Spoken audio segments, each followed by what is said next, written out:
ṣé ẹ jẹ́ ìṣọ̀kan fún yín ẹ tẹ́sí Yabuki ẹ padà sẹ́yìn ìṣẹ́ tó mú yín pàdé chọ́ọ̀chì ẹ máa sọ ẹ padà sẹ́yìn báyìí padà báyìí ẹ lọ lídà sínú ọ̀run bẹ̀rẹ̀ ó yẹ yín jóná kí ló ṣe yín náà. dádì kí ló ṣe bí ọ̀bẹ́jọ kí ló ṣe yín. dádì mo mú advice wá. advice fún mi. dádì ẹ jẹ́ ká fi gbogbo nǹkan tá à ń ṣe ilẹ̀ báyìí ẹ kàn jẹ́ ká nǹkan tá a fẹ́ ṣe announcement rápẹ́ ni. dádì ṣe ẹ gbọ́ pé ìṣọ́ lára wa ti bẹ́ẹ̀ mọ̀ ìṣọ́ tì mí lẹ́yìn kan náà. tì mí lẹ́yìn dádì ẹ gbọ́ kankan. ọmọ yẹn mọ gidi. dádì ẹ mọ̀ dádì on 26 of December ó fẹ́ celebrate ó dẹ̀ ti pa bọ̀lú tẹ́ bá rí iye àgbò tó pa ẹ wo ìní sọ fún yín tán ó pa adìẹ ó pa tọ́kì ó pa ṣíkì ó gbó kan ló pa èmi lọ bẹ̀ẹ́ mi ní wẹ́tọ̀ tí ń jọ yẹn sá.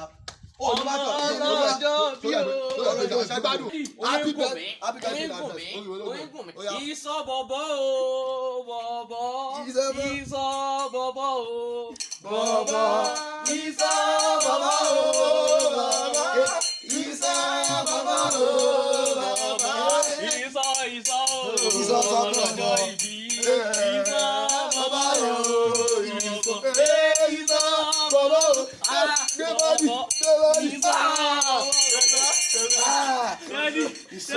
tẹ bá gbà mí láyè ní máa kọ orin tí mo sùn lọ. tí ẹ ní ọwọ́ yìí tó ṣe báyìí kò tẹ́lẹ̀ ṣe bẹ́ẹ̀ ìṣọ́ orin ló wáyé.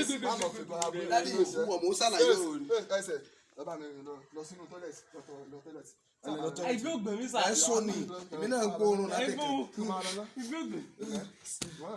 yémi náà máa lọ ibi ò yàgbẹ́. Happy birthday in advance.